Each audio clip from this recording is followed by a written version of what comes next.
Ito ay rated SPG, striktong patnubay at gabay ng magulang ang kailangan.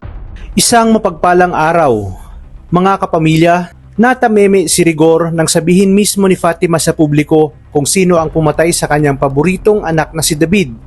At ilabas nito ang tunay na kulay ng mga gerero na pamilyang kanyang sineserbisyuhan. Dahil dito, lalong lalagapak ang ratings ni Miguelito at ng mga gerero. Desperado na si Roberto dahil ilang araw na lang ay mag-e-eleksyon na, kaya ang naisip niya ay ipatumba sa lalong madaling panahon itong si Tanggol. Habang nangyayari ang meeting de Avance, ay naroon naman si Santino kasama si Angkong Lucio para magmatsyag. Sa kabila ng kanyang mga narinig na si Miguelito ang pumatay sa kanyang kapatid na si David, ay buo pa rin ang kanyang loob na patumbahin si Tanggol.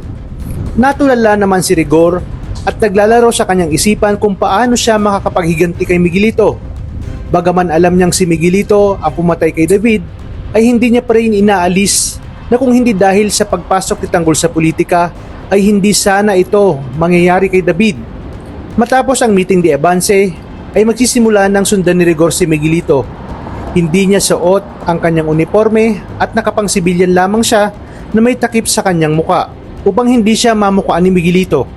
Sa kabilang banda, ganoon din ang naisip ni Tanggol dahil alam niyang tuso si Miguelito kaya uunahan niya na ito. Lalo pat hindi ito papayag na matalo sa eleksyon. Bago ito gawin ni Tanggol ay muli siyang nagpasalamat sa Poong Nazareno dahil sa wakas unti-unti nang lumalabas ang katotohanan at natatauhan na ang mga taong bayan sa kung sino talaga ang mas karapat-dapat na mamuno sa Maynila upang wakasan na ang katiwalian at maduming politika ng mga gerero. Habang sinusundan ni Tanggol si Miguelito ay makikita niya ang isang sibilyan na lumapit dito at pinasok sa abandonadong lugar si Miguelito. Nalingid sa kanyang alam na siya palang si Rigor. Kaya naman sinundan niya ito at dito nakita niya ang lalaking nakatakip ng muka at nabusesan niya na ito ay si Rigor. Kaya naman hindi siya makakapayag na si Rigor ang tumapos kay Miguelito. Mag-uunahan silang patumbahin si Miguelito. Ngunit paano kaya kung isa na naman ito sa patibong ni Miguelito, kung saan ginawa niya rin kay David at nakapalibot pala at nagtatago ang kanyang napakaraming mga tauhan?